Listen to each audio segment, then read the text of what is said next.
বন্ধুরা, আজকে একটা নতুন নামতা কম। নামতাটার নাম হয়েছে অন্ধকার, অর্থাৎ অন্ধকারের নামতা কম।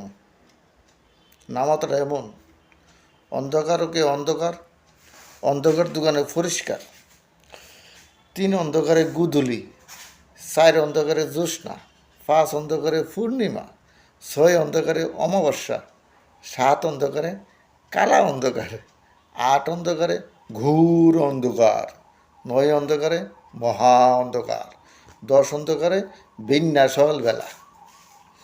এখানে একজন প্রশ্ন করছিল আমারে যে অন্ধকারও কি অন্ধকার ঠিক আছে, অন্ধকার তো কিন্তু পরিষ্কার কেমন? তো না আমি কইলাম মানেছে কিতা কয় প্লাস, তাহলে উল্টা গেছে কেন? তাহলে অন্ধকার তো কোনো পরিষ্কার হইব, তখন সাইন্টিফিক ব্যাখ্যা সহকারে আছে। সুতরাং এই অন্ধকারের নামও তারা ভালো করে শিখবেন, বাড়িতে বাচ্চারা শিখাবেন। নমস্কার।